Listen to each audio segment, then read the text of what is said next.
What's going on, guys and girls? It's Ghost Robo, and welcome to Assassin's Creed Odyssey. Yes, the Assassin's Creed game that was just unveiled at Ubisoft's conference. I have it here for you in beautiful 4K direct feed. I got to fly up to Quebec and play the game at the studio developing it, and it was a whole bunch of fun. 2 characters and the Greek setting that you now know to be the home of this year's Assassin's Creed. We're going to dive in and see it for ourselves. If you guys want to see more, let me know in the comments down below. Hit that like button. I will bring it your way. We're going to start off as Alexios. I'll bring you footage of the girl main character later. For now, let's dive in and see what this game is all about.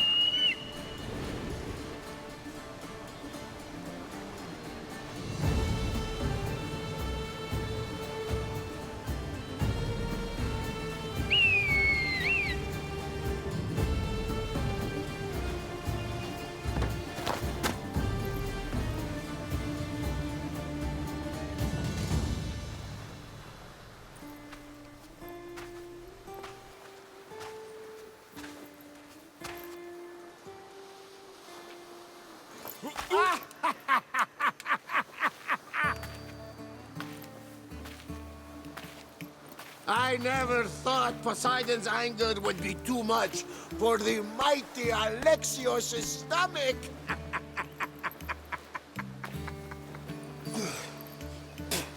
That storm was more than just anger, Barnabas. That was personal. Malaka.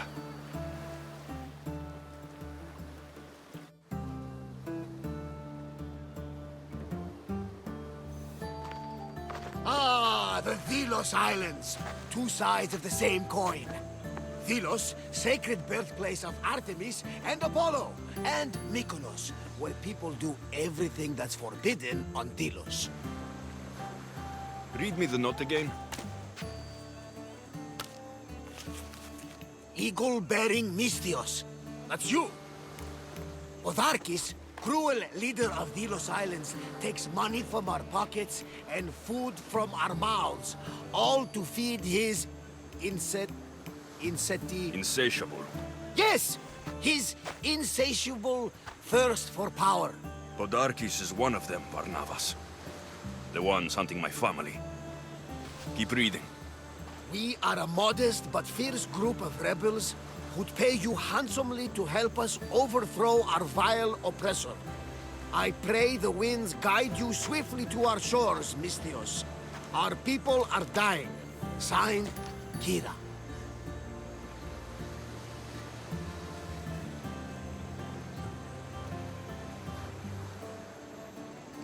We arrived just in time to help. You see, Poseidon wasn't trying to drown you. He was getting you where you needed to go. Aggressive. Does the note say where Kira is? There are 2 locations marked. A camp along the northwestern coast and a hideout that looks like it's underneath the city.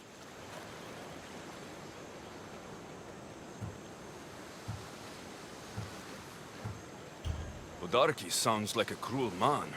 He's worse. I once heard a family was late in paying their dues to the gods.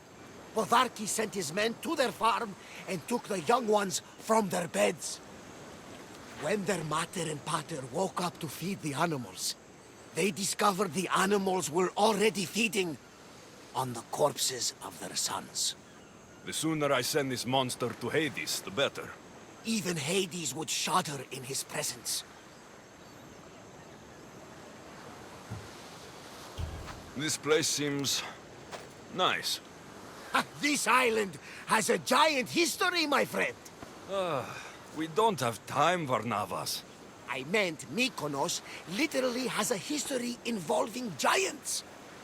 Apollo was once friends with Hyperboreans from the snowy north. Until one day, they sent 2 maidens and 5 of their men to Delos with offerings for the son of Zeus. They were never seen again. And Mykonos? The island itself was built from the corpses of giants slain by the legendary Iraklis. It's time I met with this Kira. I'll have the ship ready in case we need any immediate departures. That was Kefalonia. And that was mostly your fault. Ah, here, Alexios. Here, Varnavas. Alrighty, you got your first taste of the new conversation system. Dialogue choices are in, as they look to expand upon the RPG elements of Assassin's Creed Origins. They definitely use the foundation of Origins to lay the groundwork for this game, but then they wanted to expand and double down on RPG elements. And it shows up in not only the dialogue and the story decisions, but also in the combat as well, which we'll touch on in a bit. First, we're looking for 2 hideouts and the 2 main NPCs of these islands, Kira and Teletas. They will help guide our journey, and they provide a 2-pronged path with 2 different sets of missions, one more naval and one more land-based, that will help us eventually reach Podarkes, who is sort of the big bad of these islands. You'll notice that it's very similar to AC Origins mechanically. A lot of the elements, in fact most of the elements, carry over, and even though I don't expect to see Bayek in this game, they definitely wanted to do something that was close in terms of proximity and in terms of style, so that they could expand upon rather than having to build completely from scratch. The game has been in development for 3 years. They've been working on it for a while, and they got some of the foundations from Origins early on, and then were able to sort of work together with that team to build this game. Now we're heading over to one of the hideouts, and there you'll get to see combat for the first time. They've added a bunch of abilities, so combat is much more chainable.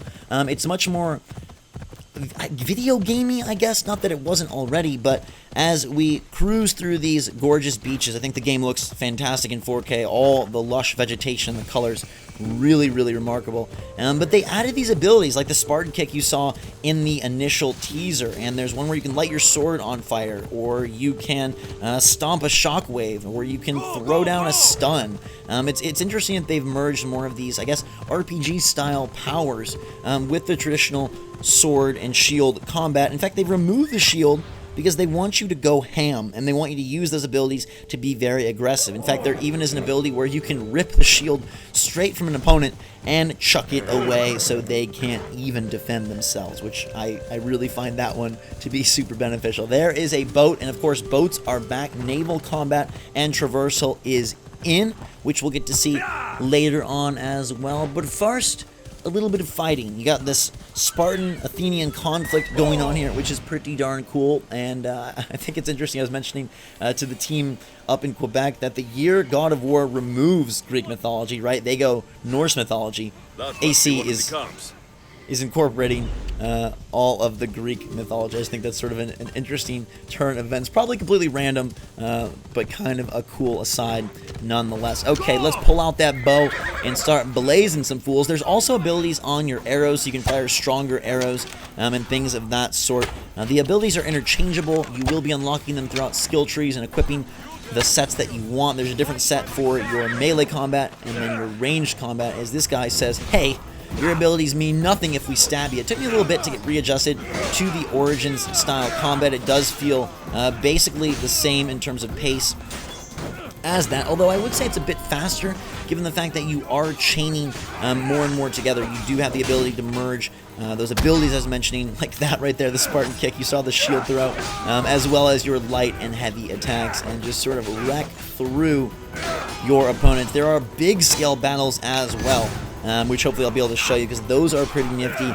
and a nice inclusion to the game. Again, it's Assassin's Creed Origins in Greece with 2 main characters, and it's built out. There's also more like exploration, I would say. Like there's some missions where they say, oh, go over here and find this. It's north of this region, or it's you know, to the west of this such and such place. And so it does feel like they want you to be a little bit more you know, kind of like you're forging your own path. You are your own character. That was such a big point that they made up at the studio, that they want you to feel like it is your journey. And the dialogue obviously plays a big part of that, the character selection, but also how you approach the world, and the fact that there are different missions and different outcomes is going to really impact your play style and your experience of Odyssey. Alright, we got to finish off this last fighter so we can talk to Teletas and see if we want to align with him or Kira. Let's grab that headshot, say goodnight, and finish this fool off with the heavy stab. Again, if you played Origins, this is going to feel like bread and butter to you. Hello, sir. Please dismount the horse. Let's speak. Teach me your ways, and tell me about Podarkes and the terrors he's wreaked upon these islands.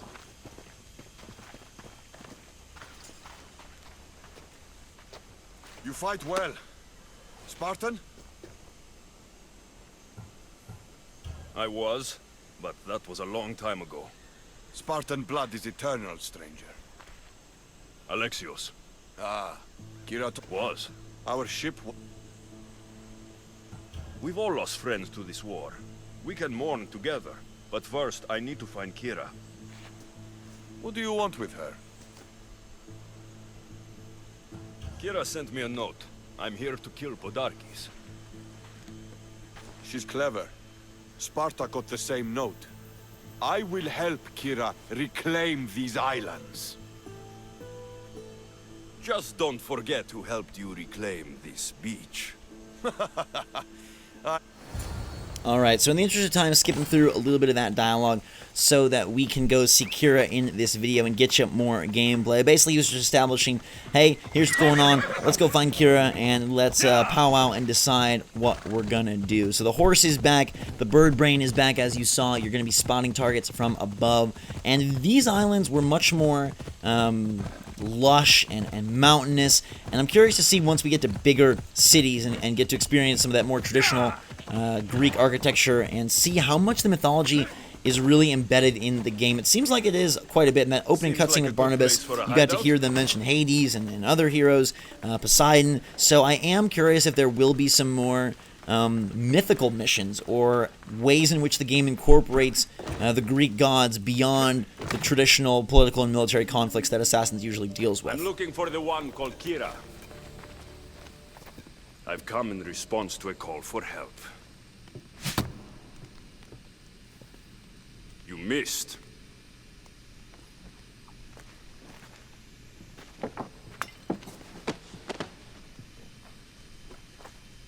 Are you here to spy, Athenian?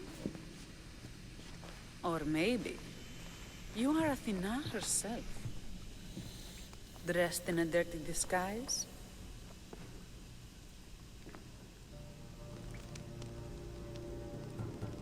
Sure, I'm a god. You think it's wise to throw blades first and ask questions later? Podarkes and his men have been hunting and killing us without mercy.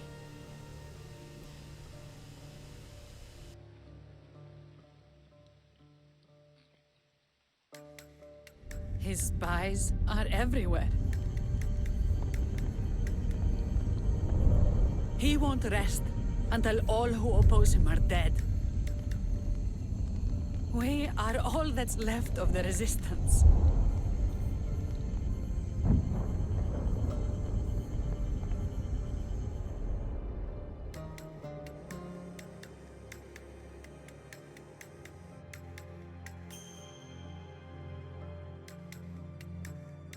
This is the first night we aren't fighting for our lives. And it could be our last. And suddenly, you show up. This is why I'm here. It's your symbol, right? You're the Mystios who bears the eagle of Zeus? My apologies. These are dangerous times for anyone waging war against the Athenian Empire and the Delian League. I am Kira.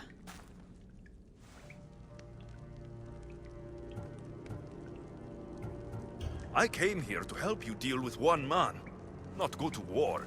Which is why I sent word of a rebellion to the mighty Alexios, and Sparta too. Someone say Sparta? You're alive! How are your men? Alive as well. Thanks to you. You've met?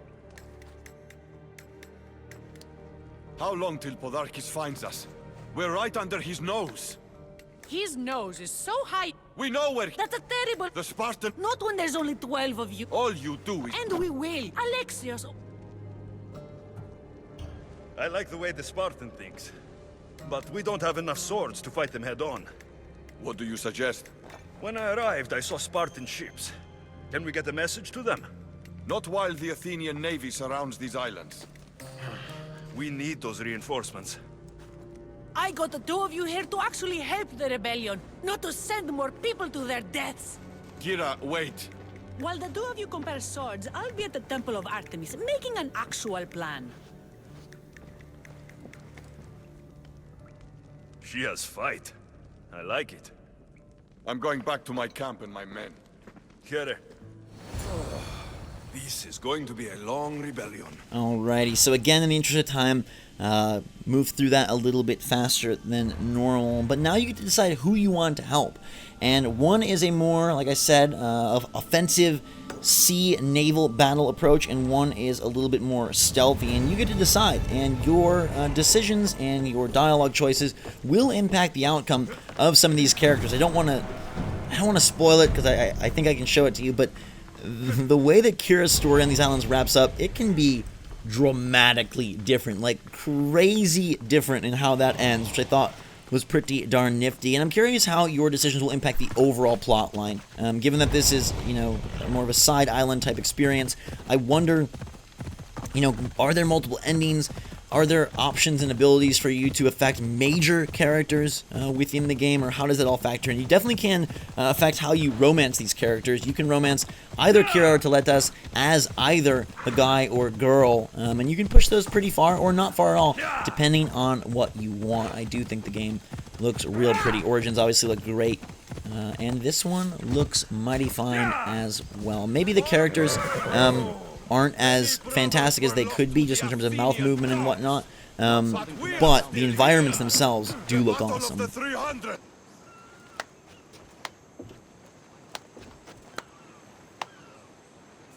Alexios, I didn't think you'd come here after calling my plan a suicide mission. And miss your speech? Never. Athenians give speeches. Spartans give orders. Your men are brave, but they won't be enough. We need those reinforcements. They'd never get here alive. The Athenian navy is too powerful, and our ship is at the bottom of the sea. Mine isn't. You'd confront them in open waters? Not sure if you're brave or just mad. The Adrestia and I have faced greater challenges than a few Athenian ships. You fight like Achilles reborn. But even you couldn't defeat the entire navy. But if I sink enough ships, the Spartans can get through. There's something else. A helmet was left on board my ship. It was my brother's. I'll sink the ships, but I'm not making any promises about a helmet.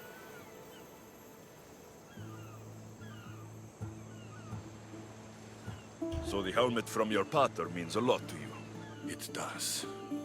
He pried it from his butter on the battlefield of Thermopylae. You've been here long enough. How many ships protect Delos? You'll never sink them all. We just need to punch a hole in their patrols, enough to send them scrambling.